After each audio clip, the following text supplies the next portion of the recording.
got to be interested in people. Sometimes we get so self-absorbed into ourselves and we realize like, okay, other people out there have lived amazing lives. Figure out who you want to be and go all in that aspect. Go all in that lane. Welcome back to the Minority Mind Podcast. I'm here today with Tino Gordon, a financial services professional, a man of God, a husband, and much more that you will learn about today through our conversation. Tino, thanks for being on the podcast, man. Hey, thanks for having me. Thanks for agreeing to do this. This is going to be amazing. I'm already knowing it's going to be. So let's just start, giving a little bit of a background or introduction from your part. Like when someone asks, who's Tino, what do you usually tell them? Okay, so most importantly, I would just say I'm trustworthy, down to earth, and my goal is to help people. So I've been licensed in the financial services industry for about 10 years now. I've been doing this for about a decade. But really what I like to focus on is the impact that we're making and the legacy that we're leaving. That's what's most important to me. Yeah, finances are a part of that, but we got to look at the bigger picture.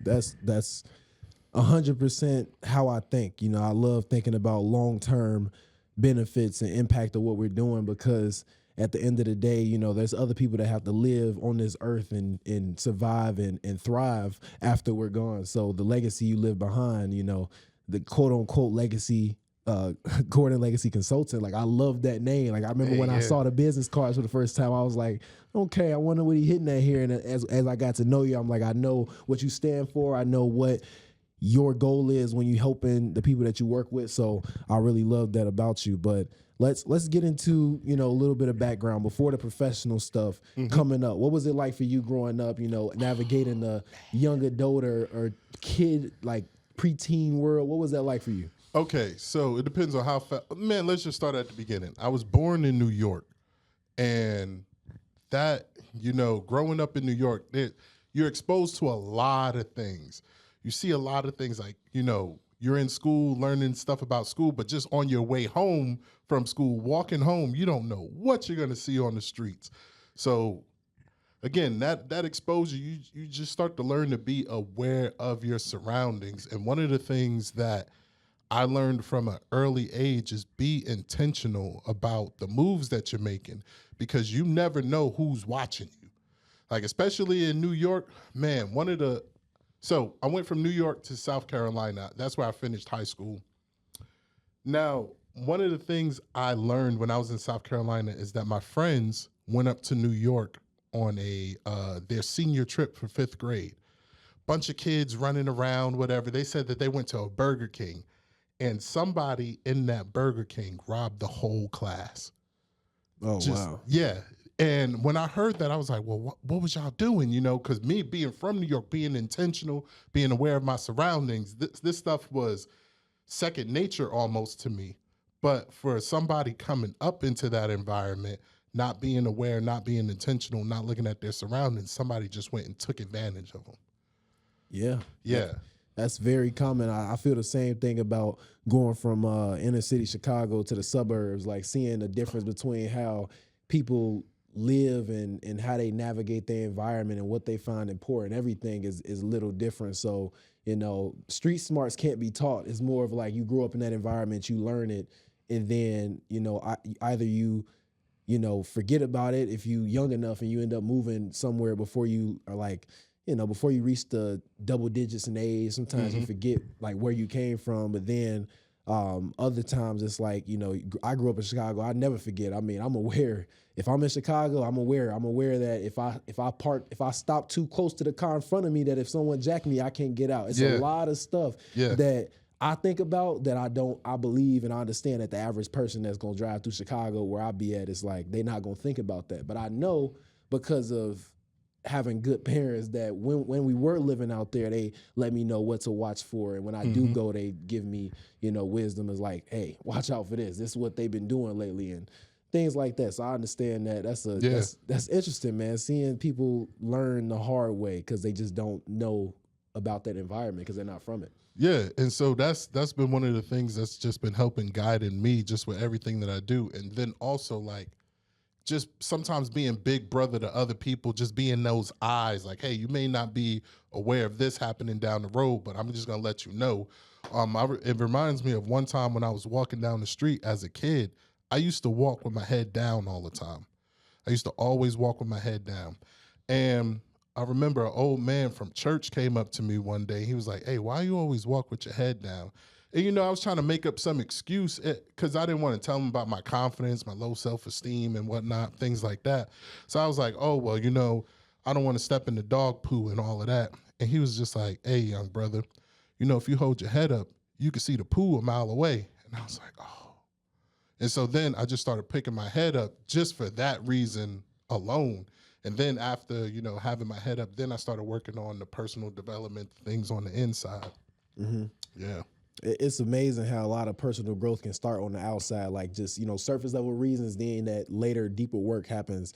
Because I know for me, I grew up real socially awkward kid entire life. Because, although I was from the city, my parents kept me sheltered. Like they kept me, I couldn't leave my block when I was in the city. If they couldn't see me out the window, I wasn't going. Like that's how I was. And, although we lived in a certain environment, I was not like a part of it. I wasn't in it because they wanted, me to not be involved in some of the things you can get caught up in growing up in Chicago. So I remember being the awkward kid in school, transferring schools, being that awkward bullied individual. And it started out surface level is how I got out of it, was like learning how to play an instrument. Like something as surface level as that, it built up a skill. With the skill came confidence. Yeah. With the opportunities I got to play in front of the school. People, once you become skilled, it's almost like a 360 of how people view you. It's one of those weird things where the confidence came and I wasn't even trying to do it. It was just I got good at something. People acknowledged it and I was like, huh. So I guess I just have to learn new things and people seem to gravitate towards people that are skilled. It was a weird situation. That's how my confidence came about and overcame that. So I understand some of the surface level things force you to do the deeper work later, because after is when I started getting to personal development, psychology. After is when I really deep dived into it. Before it was just like surface level, like how to have confidence. Like YouTube searches, because YouTube had just came a thing, and I used to YouTube search everything. So yeah, that's interesting. Yeah, that reminds me of my transition from high school to college. So, in high school, big into video games, things like that. I was like, I'm going to go pro. I'm going to be a Halo pro video game player, all of that. Mom was like, nah, you going to college. I said, cool. So then in college, I realized oh, you know what? I need to go from this shy, quiet, introverted kid to learning how to express myself, learning how to meet people. All my friends would still just be inside playing video games. And I was just like, nah, there's a whole world out there. Let me get into new environments. So I decided, let me be a bartender. Took a bartending class, got a bartending license, realized you didn't need it in South Carolina. I was like, cool. I went to every bar trying to be a bartender. They was like, hey, you a big guy, be a bouncer. I was like, nah, I don't want to be a bouncer. I want to be a bartender. Hey, you a big guy, be a bouncer. But little did I know that was just a blessing in disguise, because at the door, I don't have to approach anybody. People are coming up to me and, handing me their ID, like, oh, what's going on in the bar tonight? And so I'm just checking your ID and, small talk like, hey, how's your night going? Are you here? You celebrating anything? You just out? And so I started to learn how to talk to people, just be casual, have conversations.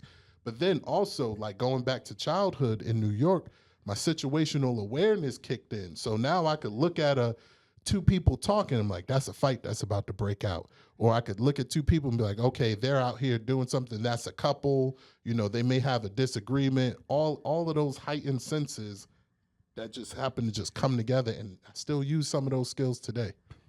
Yeah, those skills you take with you everywhere, and that's amazing how opportunities that seem to not be going your way turn out and be the blessing in disguise there. So that's really common in my life as well. But getting back to that skill you develop from that situation to be able to communicate and build that confidence, ability to talk to people. how do you think people should develop that today? Because I know I went my own route with doing it. It wasn't the music story, but it's another story I tell commonly about how COVID forced me into becoming a salesperson. But Oh man. I truly think that conversational skills are the one thing that when you caught up in your phone texting all the time, you don't develop them. Like kids that are on social media all day, liking, DMing reels to each other rather than having a real conversation, in-depth conversation with strangers, how to engage with people that you don't know. Like that's a skill in itself. How do you think kids go about developing that today if they don't force themselves into situations like that? Yeah, so it reminds me of something that somebody in the industry told me, a coach, a mentor. He was saying that everybody is a movie. Everybody's life is a movie. And he just wants to watch the movie of everybody's life. And how that translated to me was you got to be interested in people. Sometimes we get so self-absorbed into ourselves and we realize like, okay, other people out there have lived amazing lives.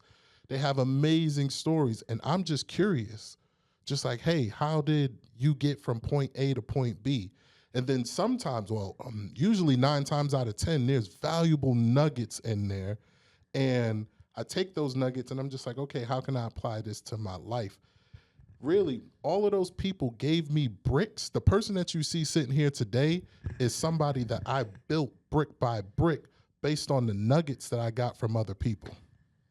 That's powerful. Like you said, like you get all these nuggets from people who've been through things, and that's why I like hanging around people way older than me. Because because there's no wisdom in like I know a lot of young individuals who are like entrepreneurs per se, but like I don't learn from young people when it comes to entrepreneurship. I'd rather learn from the guy that's been through multiple recessions and business cycles than the kid that learned how to do Facebook ads and never ever figured out what happens when you're in a recession and people don't spend money. How much does your cost to acquire a customer go up and things like that? Like there's little nuances that you get with wisdom that you don't get with just basic knowledge. So yeah, it comes down to knowledge versus wisdom. Right. Yeah, for sure.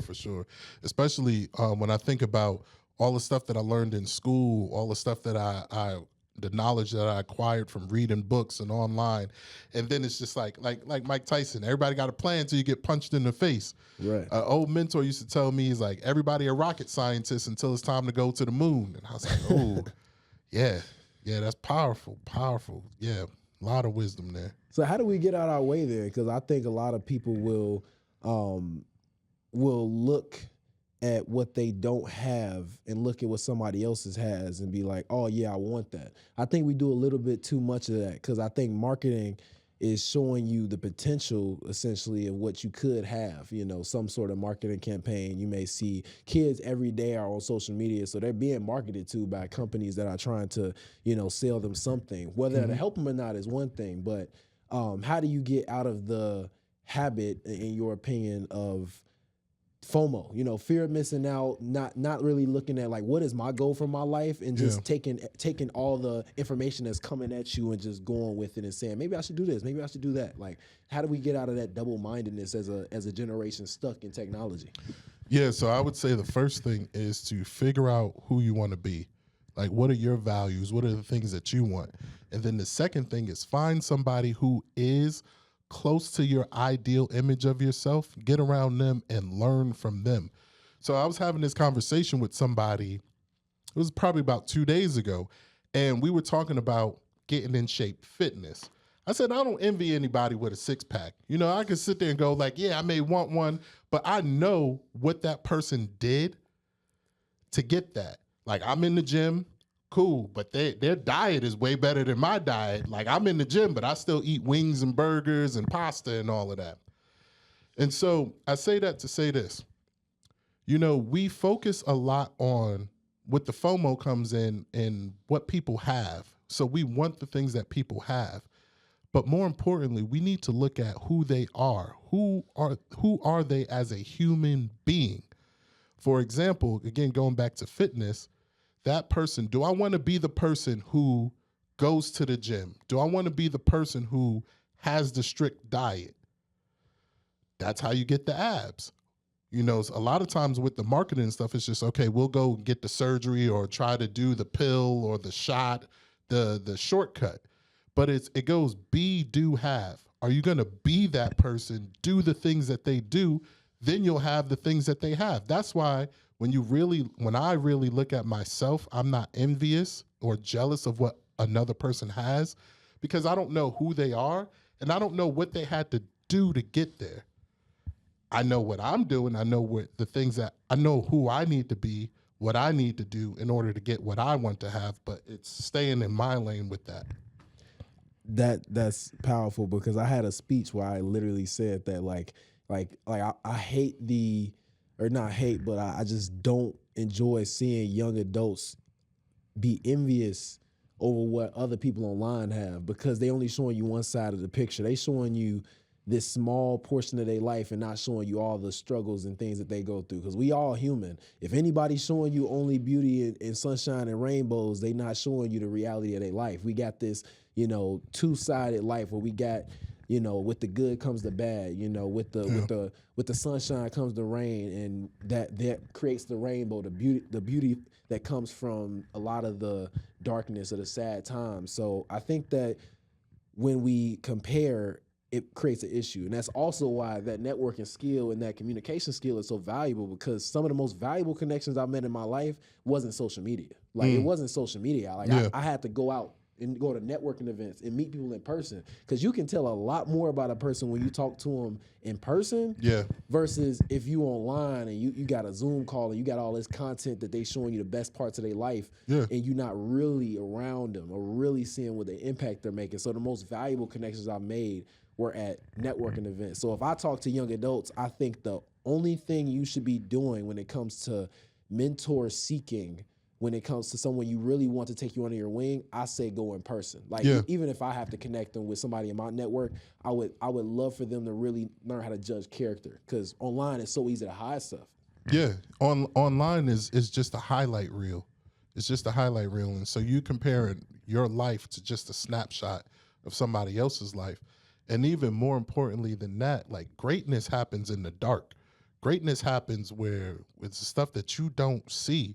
We see the person in the ring or getting the awards or the celebration, but it's the work that they do before that. Like, if you see somebody in basketball, if you see somebody who's an amazing shooter, this is not the first time they're shooting a shot. Right. You don't see the million shots that they took in practice. You don't see them getting up early, going.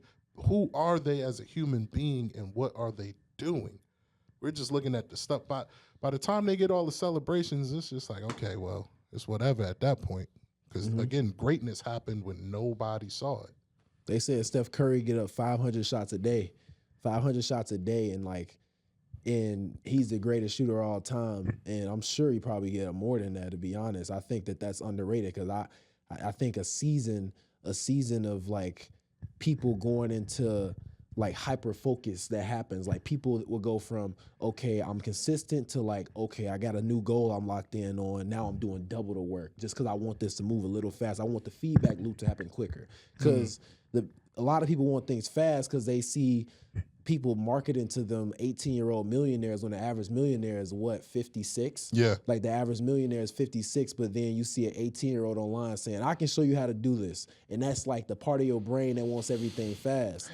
But it's I want you to work hard. I want you to pray like it's up to God and work like it's up to you. And that's a big part of faith. It's I understand that I want this future. I know that it's in God's hand. I know I'm a put that up to him. But for me, I also understand that faith without works is dead. Exactly. And I got to put in the work today to get where I want to be, put the habits in place, build my mindset, be the person I need to be first so that I can do the things I got to do and have what I want as well. So that FOMO, I don't get it much, because I look at it I have a bunch of different sources of information. I have the wisdom from my older mentors, and I have some of today's newest technology with my younger mentors and colleagues. And I'm okay, I see how that fits, but I take the wisdom from the wisdom is there. And I want to use that wisdom and then add in that technology to different things you can. And now you put those two together and you have a well-rounded person that's created their own style. But the stop, just because you took the wisdom and the knowledge and put it together from these two individuals doesn't mean that it happens faster either. Like I think that's what people get confused on. Education is power, but understand that there's just certain things that take longer to happen, and you have to be patient. Long suffering is huge. It brings my mind to two things. I remember just going around asking everybody, like, what is it? What is it? What is it? And then I realized there is no real secret sauce. There really isn't. It comes back to consistency and doing that same thing over and over. It's like, how long can you stick with the boring thing? You can get motivated, but motivation isn't discipline. And then the second part to it is just like, when you start doing it, nothing happens at first. You don't go to the gym one time and then you're like, oh, I'm shredded, I'm ripped. It's not much. Like when we you know it best when it comes to stocks. Like let's put together a stock portfolio. The last 50 years, the stock market has done on average 10% a year, but 10% on $100 a month don't look like much. So if you're doing that 1 year, like, man, I didn't even make that much this year. I made like what?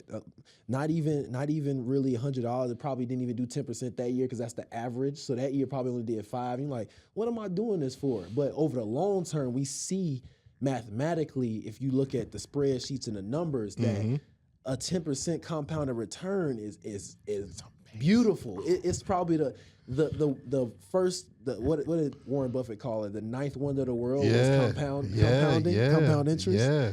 I don't think people look at it because unless we can touch it, we don't see it sometimes as feasible. And I think that comes from having a lack of faith, but also prioritizing the short term over the long term. Because I've always been someone, even as a little kid, funny enough, I remember seeing some of the injustices in the world. And when I was young, I would have deep conversations with my parents as to like, okay, we moved from the city to the suburbs and we doing well now. Why won't everybody else do? Like, why is it that there's certain things that we're able to do? And like, you teach me this, why can't we teach other people and they do it? And then I got older and I saw people and I saw kids develop. I saw how parents treat their kids. I saw all these different factors from trauma to habits to just things that don't help set you up right. And those little two things, like, it's hard to really look for the future when you've been traumatized and all you can think about is how to numb pain now, how to get the pleasure now, how to seek out what I want now. So what you're saying is huge. Like there's no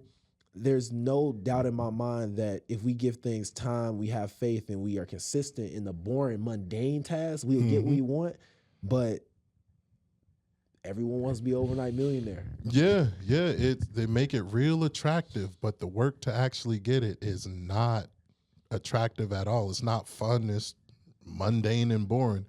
I did the math earlier. You can put $2,500 a month in a stock market portfolio, and in 40 years have 10 mil. Yeah, like that's not like that's actually crazy. Like even if as a kid, like let's just say you worked a job and like made $3,000 a month, that's $40,000 a year, like below average income, but still you didn't live off of any of it because you stayed with your parents. Yeah, and you had a supportive household. You could set yourself up to have a multi-million-dollar portfolio before you even have to move out your house, because it's like off the parents' insurance at 25. All right, I'll move out now. But you front loaded a lot of that, so the compound interest is better the younger you are. Like I love talking with the young adults I work with, the high school age. It's like, man, you don't even need to necessarily be that crazy active trader. If you have a index fund tracking the S&P 500, that's 10% a year. That's what people looking at to index the market. Like I'm not telling you anything complicated by any means, but every guru is going to tell you, you know what, before you can do real estate with no money. And then your brain wants to get rich fast. So the fact that you can do it with no money, it's a truth. It's a fact. But let's talk about guaranteed returns versus non-guaranteed returns, because you have a lack of a skill set. You need a skill set to actively get in that field. And if I was to say that in my marketing material, I wouldn't get as many clicks. No. And the young adults wouldn't click it as fast and buy my course and buy my material. And that's the biggest thing with like the mastermind community I have is I don't do that to them. Like I would never feel good telling a kid like the non-reality of it. I'm gonna have him have faith. Like, don't get me wrong, have faith that you can achieve your vision and you can do something that someone did in 30 years in, let's say, 20 or 15, because you have the knowledge. But don't think that we finna be 1 year in and like everything changes, because it happens. But numbers, let's talk numbers, let's talk mundane, let's talk the reality of how we're gonna achieve goals. Yeah, so I know when people sit down with me, and they think like, oh, you're a licensed financial professional, you're just gonna talk all the numbers. I'm like, yeah, but we got to get down to the behavior, the mindset, things like that first. So one of the questions I ask people is like, would you rather have $1 million today or a penny that doubles every day for 30 days? And most people go, man, I'd rather have the $1 million, not knowing that that penny doubling every day for 30 days, you end up with over 5 million. And then people go, oh, I didn't know that. But yeah, it's like in the beginning, the first couple of days, okay, you got 1 penny the first day. The second day you got 2 pennies. Third day you got 4 pennies. And it's just like, man, if we look at that in the terms of years, it's just like, oh, I did this thing for 3 years. It ain't nothing. Next thing you know, you get down to 10, 15, 20. You're talking in the millions now. It's those consistent efforts over time that compound. So it's just like, can you stay the course? You can make $1 million in 20, 30 years, but you'll miss it if every day you're just like, I'm risking everything that I have to try to make $1 million today.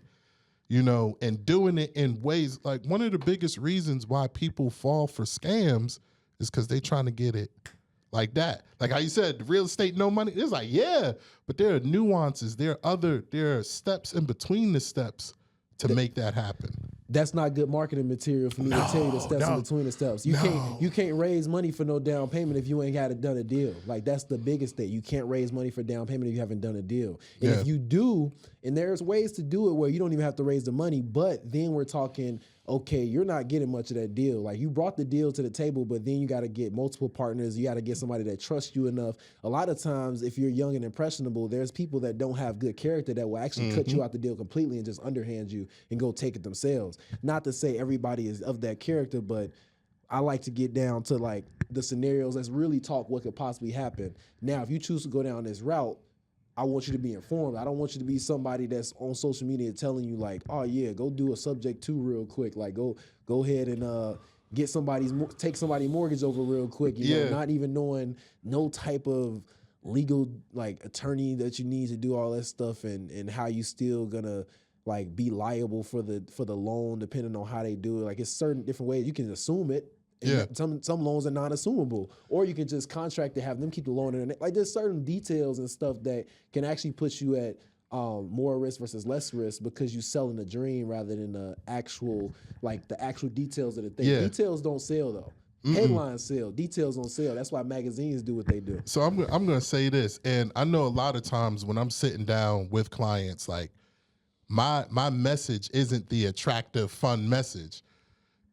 I would tell people like that this, hey, if you're not good with your money, you're not going to be good with somebody else's money. And in certain situations, it's okay to mess up your money. You mess up somebody else's money, you're going to be in a world of problems. And I just tell people, hey, like, be mindful, stay clear. Like, let's get you right before you start. Because people come to me all the time, well, I saw this on social media and I saw that. And I'm like, let's get you straight first before you start doing that other stuff. Because you're not equipped, you're not ready to handle all of that just yet. Getting the loans, and then it's like, oh, I didn't pay back the loan. I'm like, oh, my goodness. Yeah, it's no joke. It's no joke. Personal finance is the foundation. I don't think unless you got good personal finance, you shouldn't be touching any business, active business. Like real estate is going to be more active unless we talking REITs, which that's different. That's like balancing a portfolio digitally. But like when we talking hands on, like nah. If you can't manage a personal finance, imagine an expense come up and you like, where I pull this money from? Yeah. Put a roof on a credit card. Put a roof on a credit card. It's crazy. I know some people do it, like if you got business credit, but these are more advanced concepts of having business credit and being able to work that out. And what do you have the property under your personal name or your business? A lot of different things like legality but personal finance is the foundation. Like we talking, but we're personal finance is not necessarily as much of a skill as it is who you are. Like, do you plan for long term, or are you a short term person? Are you faith driven in the fact that this $500 a month is going to turn into my my nest egg of $1 million to $2 million to whatever it becomes, or are you I'm not even gonna put this 500. I can do this 500 right now. I'm gonna go out every other weekend with my homies or whatever you do. Yeah. But I'm gonna steer it away from that because we can go deep into these financial conversations. I do want to get into we get back to that, but I want to hit a little bit on habits because habits are the foundation of how we build the life that we want. We have to do in order to get the life we want. We talked about the being part. Like, I have to be a long-term minded person before I will do the behavior that's going to give me the long-term positive outcomes. But now we get into the actual habits. What are some habits maybe that you had that were bad you had to remove? Man. Because I know that everyone has them. We all imperfect. Man. Look. And I tell people, like, the financial concepts that I teach, I was not born with it. I didn't invent it. I didn't just know it all my life. It was a journey that I went through. So I'll say this. There was a time in college where, again, in bars, restaurants, nightclubs, things of that nature, and you can make money quickly. You can make $500, $600, $700, $800 a night. I was not the right person to handle that money. I had money coming in and I would just spend it, knowing like, okay, I can, if it's Friday night, we can make it up again Saturday night.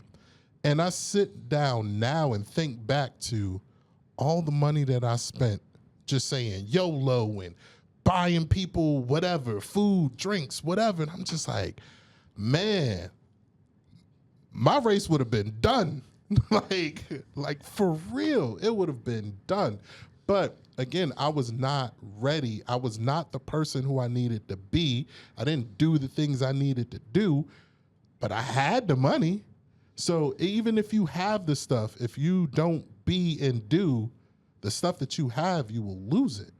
And I lost it all, got it back. And now I'm like, okay, now those habits, I have better money habits, I have better money behaviors. And so I know I'm like, okay, I could put this away for the future. But man, years ago, if you know how old people say, if I knew then what I know now, way different story. That's the wisdom, because people learn things on their own time. Like, unfortunately, every lesson can't be learned through mentors, because sometimes people will do what they want because they see that shiny object or whatever it is. So, we hope to be able to navigate life easier by listening to folks. But I've been there. I mean, it's some good advice I probably should have took from my parents in high school that I didn't, and then I learned the hard way. It was like, okay.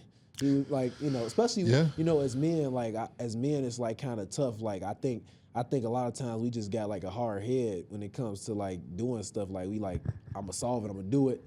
And it can sometimes bite you like, man, I probably should have listened to dude that told me that.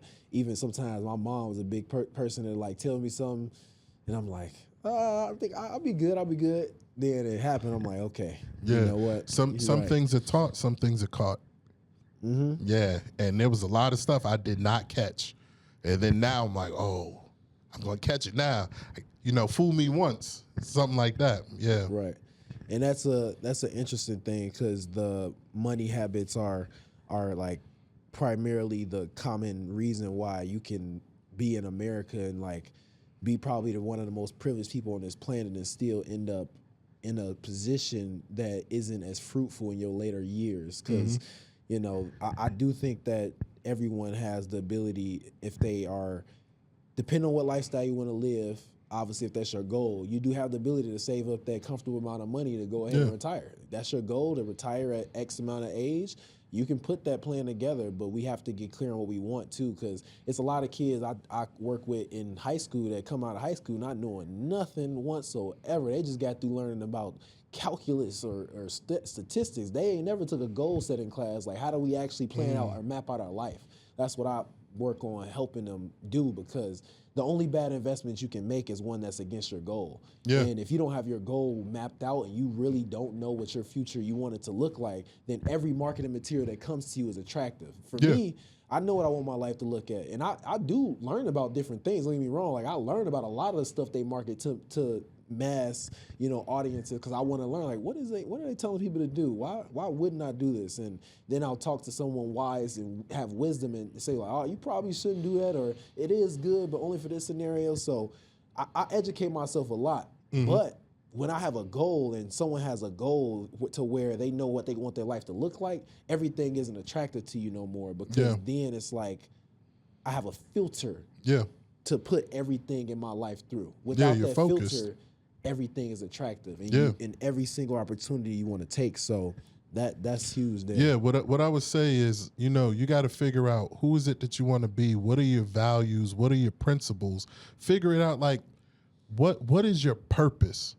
You can't do the things that everybody else is doing. You got to figure out what your purpose is, who you want to be, what things align with you. And when you do that. So yes, I think that when it comes to habits, that's a really big one to build when it comes down to actually standing and having your goal for your life planned out. So everybody that brings an opportunity you're going to say yes. Cause I've been there. I've been the yes man at every opportunity. And even sometimes now, because I love, like, there's so many different options to get to the route. Like, even when you have the route, there's still a lot of options to get to that route sometimes if you're not specific enough. So as you learn and you live, you start to get more specific. That's why goal setting isn't a one-time thing. Yeah. Goal setting is something you do and you actively revise as you live life. Because then if you're more specific, now your filter gets better. Now the funnel that was once like that big wide funnel that everything could go into, now is narrow and it only takes in certain opportunities. And that's the biggest thing with a lot of the mentoring I'm doing, is like really just helping the kids and the young adults plot out their life. Because it's hard in today's world where we're the most marketed to generation to have all this opportunity and everything around you, but you're so distracted because everything takes up your attention. So what I would ask is, especially to the kids, is just like, okay, the money, cool. Everybody wants to make a lot of money, cool. But what else? Like, how else do you want your life to look like? Because again, there's different routes to get to the money, but what is it that you want your life to look like? And what I mean by that is, one of the things you can ask is, what is it that you want to do to get the money? Who do you want to be? Do you want to be professional athlete? Do you want to be investor? What type of investor do you want to be? So there's so many different lanes. It's like, okay, we got the money, put that up there. Now let's look at everything that's underneath. Because if you don't have that figured out, then of course everybody's going to be like, hey, come join me and do this. Come join me and do that. Come join me and do this. And then you realize, oh, okay, that's not for me. This is not for me. That's not for me. Or what most people say nowadays is like, oh, that doesn't work. That doesn't work. That doesn't work. Or this is a scam. It's like, no, that didn't work for you. Like, again, we were talking about basketball earlier.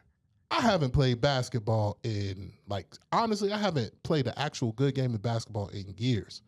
So if it's like, hey, Tino, hey, come join me on my team. We about to go ball out, make money. I'm going to look and be like, nah, nah. One, it's not going to work out for me. And two, I would only slow you down. But if it was like, hey, go in the gym, lift up this weight, yeah, rack them up. Like, let's do it. Yeah, it's a good thing to have a filter on your life. I want to take it to the networking side of things, because I do think that's like a big part of my mentorship curriculum is networking, because I do believe once you become the person you need to become and you have the habits in place and you have the goal set, before all of that, like the goal, what is the goal and what is your why? And now you're becoming the person, you're doing the things. The way we talked about, like, to really shortcut and learn the lessons is to find those mentors that you will listen to. But for you, like, who was your first mentor? Like, let's go back before anything. It doesn't have to be financial. Like, who was your first mentor that really like took you under their wing and was like, look, let me help you out, bro. Like, you probably should live this type of way to help you get what I think you want, which is this. So I always looked up, even from a young age, I always looked up to my oldest brother. But in college, when I was getting into the bars and the restaurants and stuff, the owners of those businesses, because then that's when I really started to develop a business mindset. When those seeds were first planted. And it was a difference between everybody coming out to the club partying and stuff. And then I'm like, the owner is the one who really walked away with all the money, and so just those guys who hired me, showed me how to go from, a bartender to the general manager to like a part owner of the club. Those guys really, truly just guided me. And if it wasn't for those things, that the conversations, the insight that they gave me, I honestly wouldn't be here today. So mentoring, yes, mentors are super important.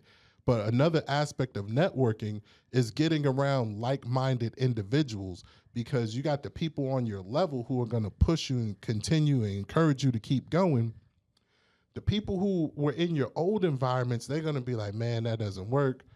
This and that, and all the naysayers, and it's going to bring you down. So getting in those environments is super, super, super critical. That makes sense, especially when it comes down to, having a feedback loop. Like everything when it comes to behavior is a feedback loop. It's like, what are you rewarded for and what are you punished for? And it's like, reward is stronger than punishment, but punishment sure do the job when it comes to growing up. In my household, it sure did the job when I did something bad.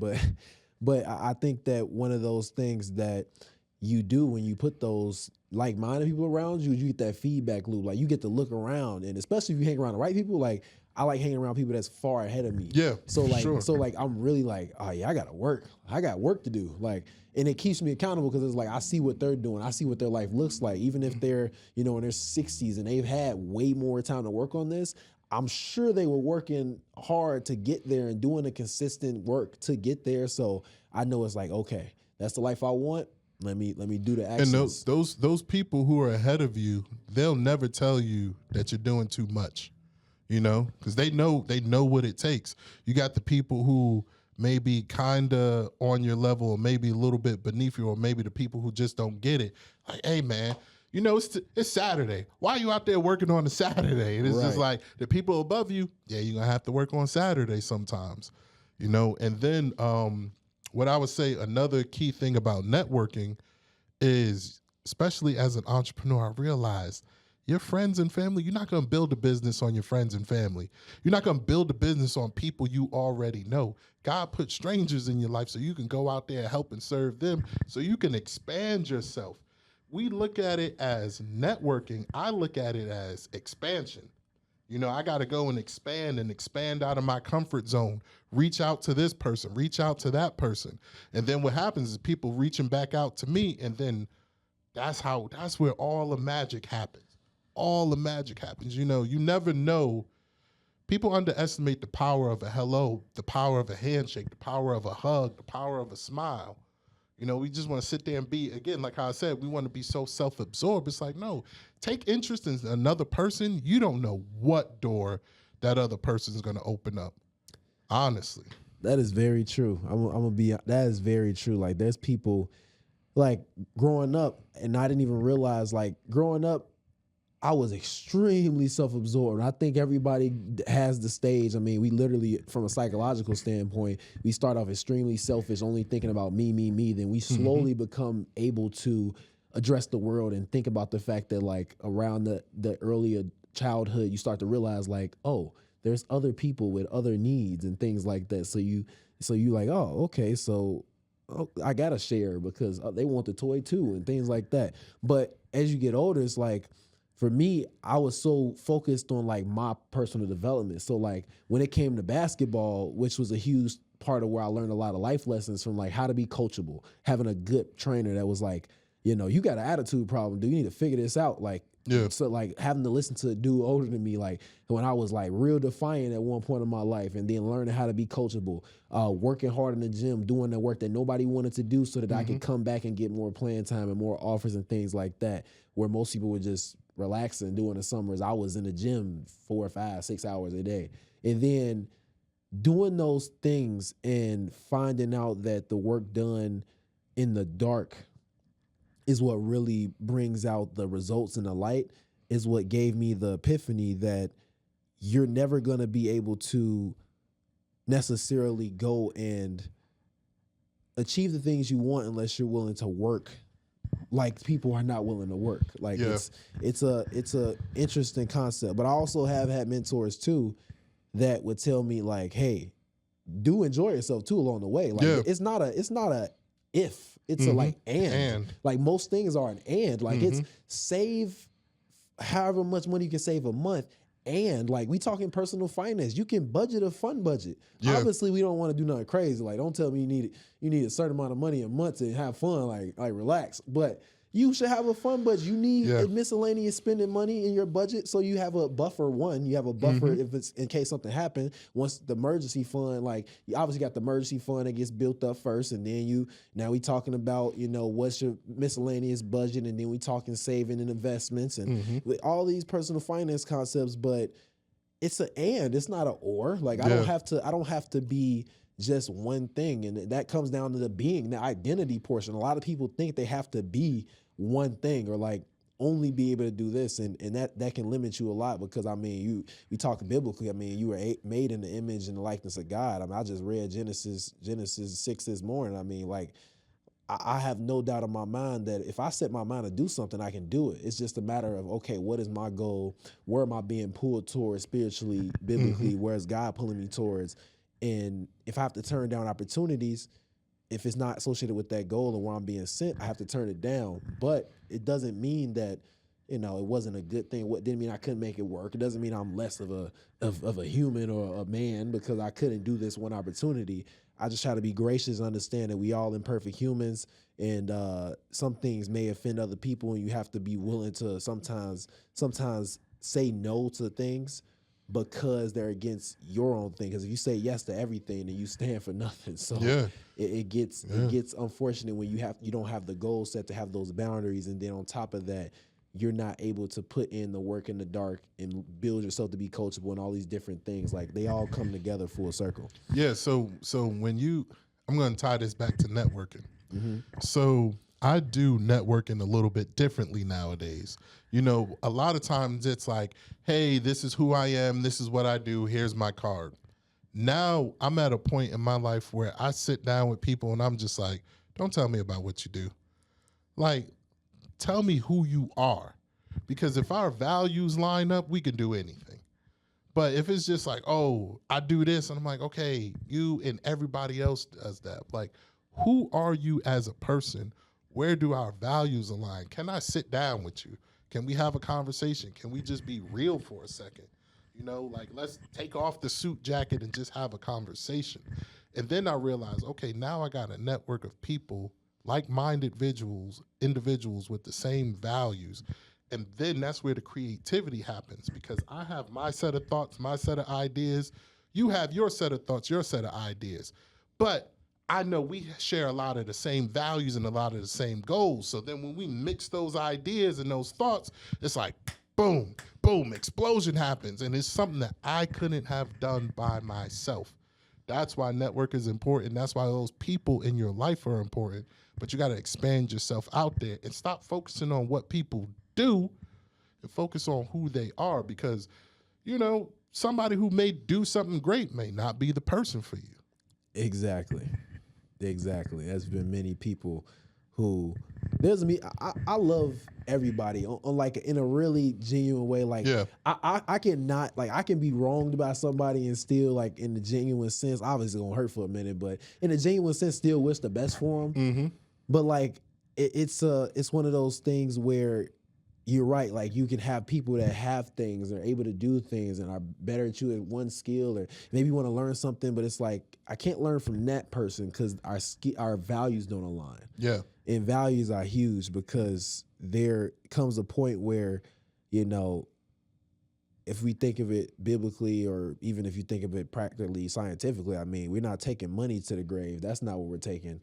Like, that's definitely not what's going there. I mean, I have to have a conscience. I have to repent because I'm imperfect. I have to go ahead and try to be better. And there's a lot of work to be done. It's a lot of work to be done at all times. But I still am striving to learn from people who have that wisdom, who are there, who've been through some of the things and can give that guidance. Because without working on those things, like you do become a hypocrite in a sense. Like if we do have the flaws, and I think everyone's gonna have flaws, like that's the reality of it.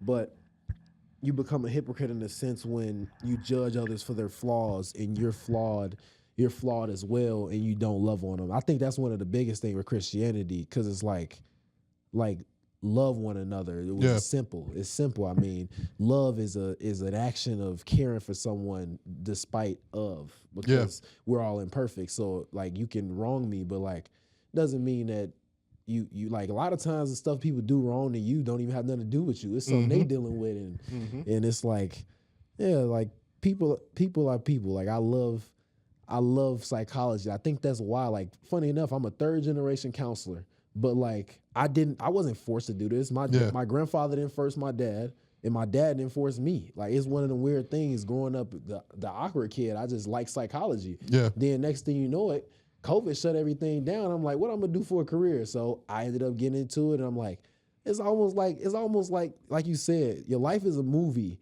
and like certain things happen in that movie with a plot change, and it's like, that must have been meant to be, because I love where I'm at now. There's a lot of things, beautiful things in the future, I know, for everybody that, you know, I try to help and touch and just like try to bring value to their lives. And with that being said, it's like none of that would be possible if I wasn't able to first fix the mindset thing, start doing the habits, and then that networking was the last component I needed, and stop being self-centered. Because the part I didn't get to in the basketball story is the thing that held me back, that made me move slower, and that was being self-centered. Because no matter what, and I didn't get to that point, which was the second point I had, you can be the best person on the team, but if you don't care about them other players, you're not really part of the team. You a solo act.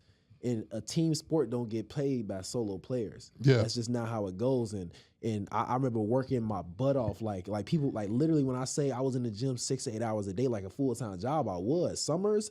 Easily summers, but then after school, I would do all my homework in school so I could go work out. Yeah. And it wasn't until later on when I started realizing, okay, I worked my butt off in the gym, but I never had a conversation with the coach ever. Like, I never once thought to sit down and be like, okay, this guy is the guy that determines everything in my playing time. Why don't I have a conversation with him and be like, but I was such a self-centered and awkward guy. Like, I only fit in where I fit in. So I was a basketball player that was, everyone knew, but like, you knew of me, but you didn't know me, because I was just that quiet dude. So it's one of those things, I was not socially adept to anything in high school. It took COVID to happen for me to say, now I got to network with people, because I got to build a career. So I took a sales job, and the rest is history. I took one sales job. It taught me communication. It taught me cold outreach. It taught me everything I needed to know when it came to making conversation and meeting strangers and building relationships. And from there, you know, that was the last piece. But I think a lot of people are there. I think a lot of people are wanting that goal, and they're willing to do the work, and they're like, oh man, I got the mindset. I'm hard working. I'm everything in that. But do you have the people? Are you humbling yourself enough to focus on others right now? And I actually posted a tweet today, dear young adults, focus on serving others and everything else will come. I literally posted a tweet today, and it's funny how this came up in the conversation, like organically. But, I think it was like Jim Rohn or somebody who said, like, you know, you can get everything that you want if you help everybody else get what they want, something like that. And especially one of the things that your story reminds me of, this is going to be for sales, this is going to be for networking, this is going to be for building a business. People don't care how much you know until they know how much you care.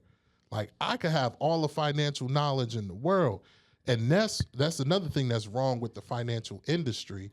It's just that you got people who are so smart and they could tell you things, but it's like they don't really care about you as a person, your goals, what you got going on. Sometimes it's just like, hey, let's just be real.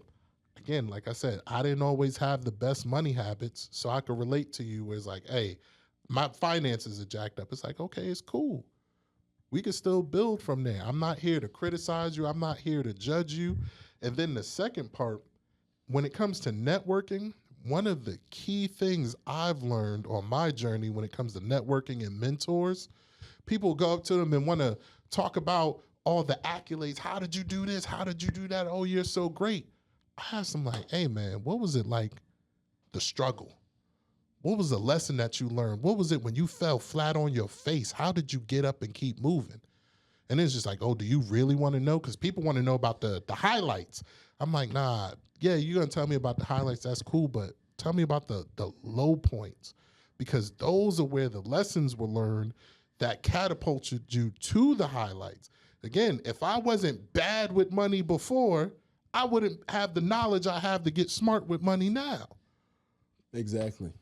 That's a huge point when it comes to actually having a good conversation. And I don't like calling it extracting value. I think sales talks about extracting value, or like converting people, or like getting them to do, like, I don't like that in a sense, but like it's taking a conversation to the point of the most value, I guess, when you ask about something like that, because we know that the most lessons come from failure. So just knowing how to gear a conversation to something real, like, hey, you had all these things, but like, what was the toughest? Like, you're an author, but like, what was the hardest part about coming up with this book? Like, how many revisions did you go through? Like, what made you feel that the draft was ready to publish? Because I know a lot of writers struggle to really say, okay, this is done, because they want to always tweak something. If something's wrong, it's always something, and you have to really be ready to be like, I'm done.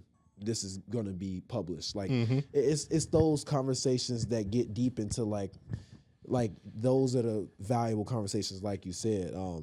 I want to get back into the investment side, because with financial services, you can do a lot of different things, provide a lot of value to different people. Yeah. But for young adults, I think a lot of time primarily they focus on like numbers, like money like long term, and understanding what that can do for them.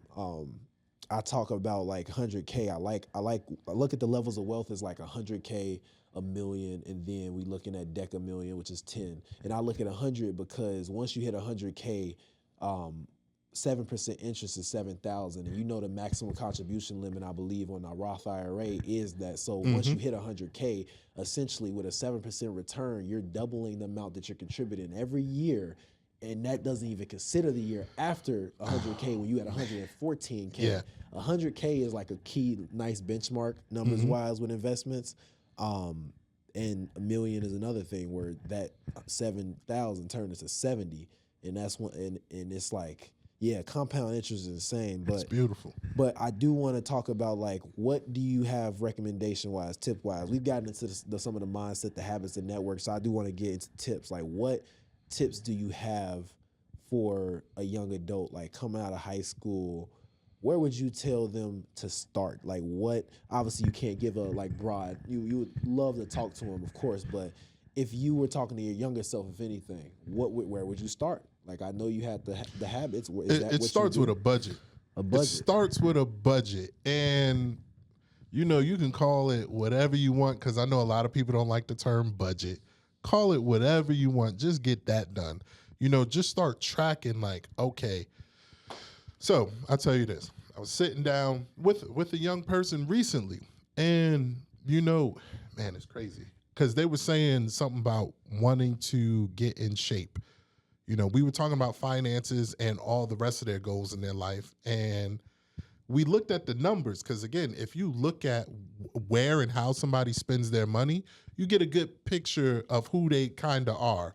So in this situation, this person was spending $1,300 a month on food, no gym membership. This is like, okay, I want to get my money right and I want to get in shape. All right, so we're looking at the numbers, and I'm just like, all right, you probably got a gym membership, you know, Planet Fitness, $10, $20, whatever. You're spending $1,300 a month on food. Not groceries, eating out. Not groceries, eating out. The grocery bill is another thing. So I would say, look, just start tracking that. Just start tracking that. There's the 50-30-20 rule, you know, 50% of your income goes to your needs. 30%. Now you could flip this. Some people do 30% towards savings. Some people do 20% towards savings. So the 30 and the 20, you could flip it depending on how aggressive you want to be. But really just getting the understand of your needs, your savings, and your wants. You know, people will come up to me and be like, Tino, I want to buy a new car. Okay, let's start saving money towards that. But I want rims, I want the sound system. I'm like, okay, needs and wants. Like, do you really need the sound system? No? Okay. And then if you want a new car, do you want it new, or is it new to you? Like, because again, if you look at statistics, one of the biggest killers of wealth, new cars and divorces. So I always tell people, buy a used car, stick with your first spouse. Keep that locked down. Yes. Oh my goodness. I want to hit on a few things you just said there. One is the car thing, because people I don't think people. I'm a numbers guy, so I understand certain things that people that don't like math don't. Like I like for people to understand. Like I stress amortized debt versus simple interest. I don't think people realize what amortized debt is. Like a mortgage is amortized debt, but to an extent, I think that a mortgage for someone buying a home, I do think that's probably something a lot of people should do, would own the place that they live, in the best case scenario. Mm-hmm. But I also look at that and I'm like, amortized debt. Like, that's why I know that as a financial vehicle, it's the craziest thing ever. The fact that I can seller finance my home, like this is a concept that for people that are listening, seller financing is like me becoming the bank and selling you my home and giving you the loan and qualifying you myself, not going through the bank. But I could seller finance my home, and essentially for the first 7 years, 7 to I forgot how many years, they're paying me a ton of money and not paying any principal towards that home. They're not even going to be 50% owner towards that home till I think about a little bit over year 13 or 12, something like that. So like amortized debt is literally one of the silent killers. And the craziest thing is that that's what car debt is. Yeah. I didn't know that until, because my car, I was blessed because my grandfather helped me save up for my car. And my dad also made a deal with me that if I got good grades in high school, that he'd pay for my first car. And I still drive that. I'm driving that thing into the ground. I'm not getting a new car, anything until I have to. But amortized debt, a car loan is amortized debt. Even student loans, I believe, are simple. I think student loans are simple. Interest. I thought student loans would be amortized, and they're simple. So unless I'm wrong, so correct me if I am. If there's student loans that are amortized too, it depends on where you getting your loans from. My question to you is, are you teaching people this straight out of high school? I am trying my best to educate the ones that will listen, so they don't go ahead and take out amortized debt with a car. But unfortunately, a lot of young people want cars before they want anything else. They want the nice car, and that can be one of the biggest setbacks when you look at how much money you are losing over the long term by buying a new car on a loan payment. Yeah. I'd rather buy a used car cash and I'll be fine. Oh, for sure. There's no way. All day, every day. The Millionaire Next Door. Read the book? Yeah. Okay. Anybody that's listening, read The Millionaire Next Door, and you won't understand the debt part, but you will understand that statistically most millionaires are not buying brand new cars. Most of them are not doing that. So that's just one point. But also what you said, when I do teach personal finance to the young adults, I do talk about the 50-30-20 structure, but I also teach about it, and I call it the human business philosophy, which is 20% of your income is your profit as a human, and your budget as a human is your accounting if you were a business. You are a business. You are a productive asset. You are a productive asset. If that wasn't the case, then China wouldn't have a problem with the birth rate, because when the birth rate goes down, there's nobody to work. And nobody to work means no money. No money means your country's value goes down. That's why you are valued. We're talking from a human standpoint. We ain't even got into God yet. From a human standpoint, you are a business. Your 20% savings, that shows me how profitable you are, how much you value your how well ran your business is. For me, out of high school, I lived on like 20% of my income. I lived on 20% of my income because I knew what goals I had for myself. I was an exceptionally profitable business like my entire life until I house hacked, and then it went down because I was paying a mortgage a little bit. Yeah. Then I got back, and now I'm still down to like nowhere. Like I'm definitely about 60% profitable at this point. So Okay. it's like it's one of those things where I'll tell everybody, look at yourself like a business. You are a productive asset. If that wasn't the case, then businesses wouldn't need you to work for them. You are an asset. They paying you because they get more money off of you, which means that you yourself needs to value yourself more than the Bingo. business values you. Yeah. If the business getting profit, you should be getting profit too. Yeah. Pay yourself first. You take your profit out before for everybody else is. You paying Xfinity before you pay you. Like I'm Yeah. paying me. I'm a business. I gotta take my profit or else I'm not doing what I need to be doing. So like you said, 20% is a great thing to aim for.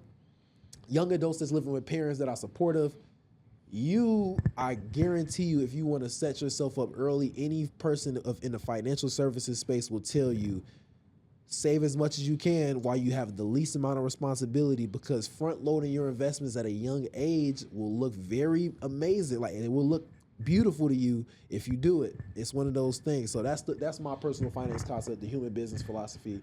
I get into all of that with them. That's like the huge portion of the 50-30-20 rule. Yeah. So for me, I get into the numbers on the back end.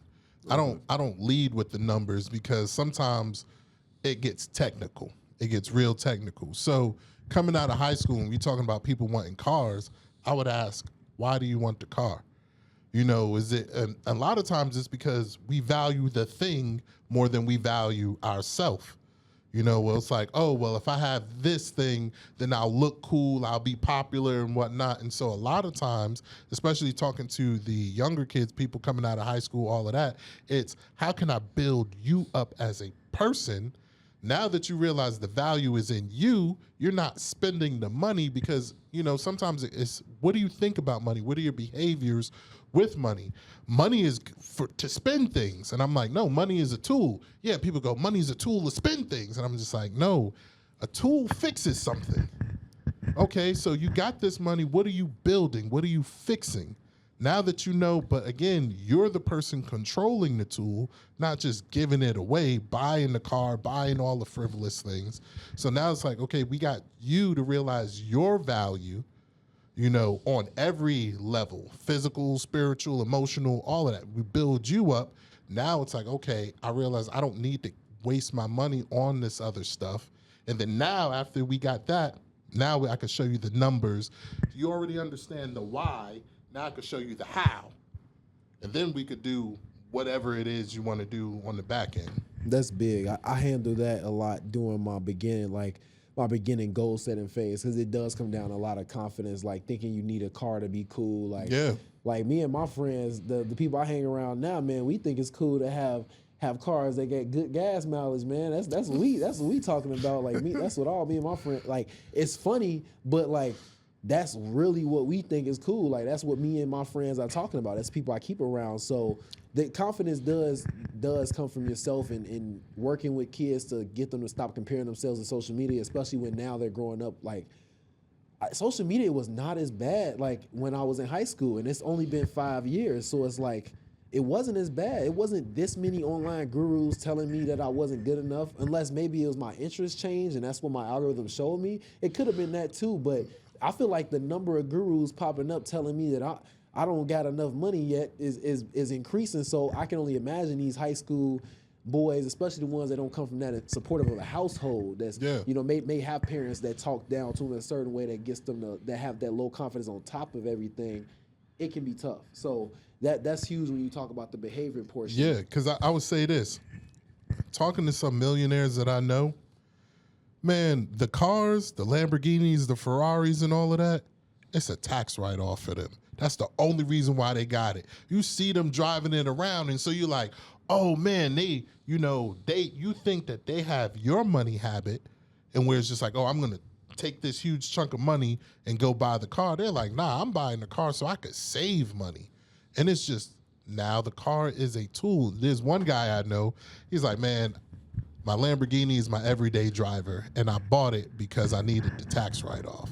And I take it to the regular car wash. And we're all sitting there looking at him like, bro, really?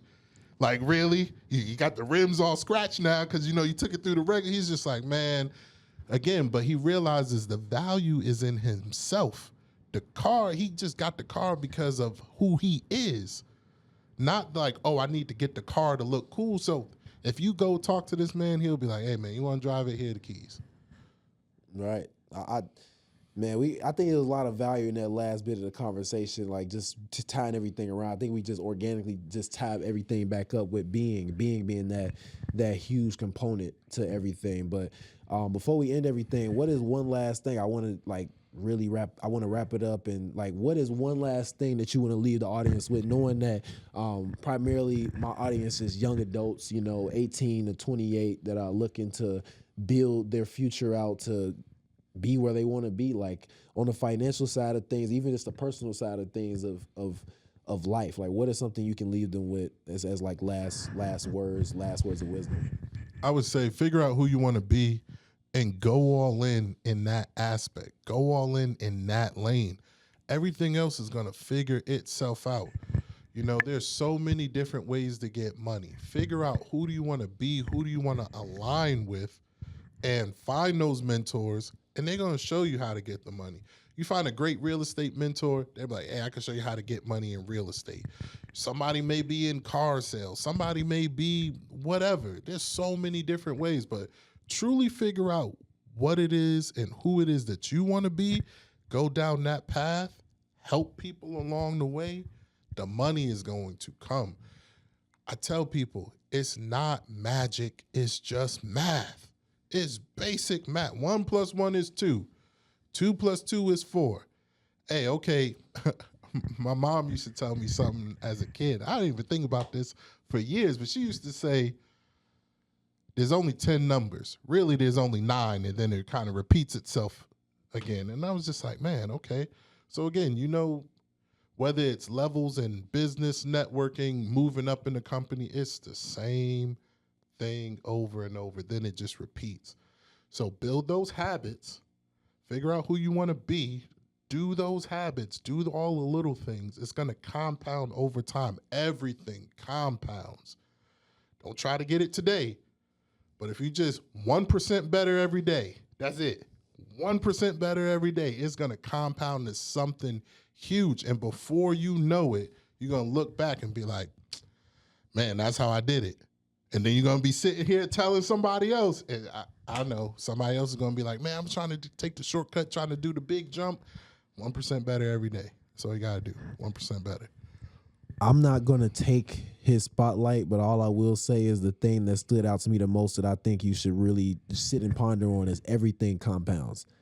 Everything compounds. Your daily habits become who you are, and your network compounds in value, and how if you serve people, how many opportunities they will bring you. Your habits compound. If you do a daily walk every day, you will lose weight. And your mindset compounds. If you consistently think negative thoughts every single day, your life will become a reflection of how you think. So this was an amazing episode, man. I really appreciate you having you on. I'm going to make sure all your stuff is linked in the description so people can check you out, reach out to you. And thanks for watching. Peace.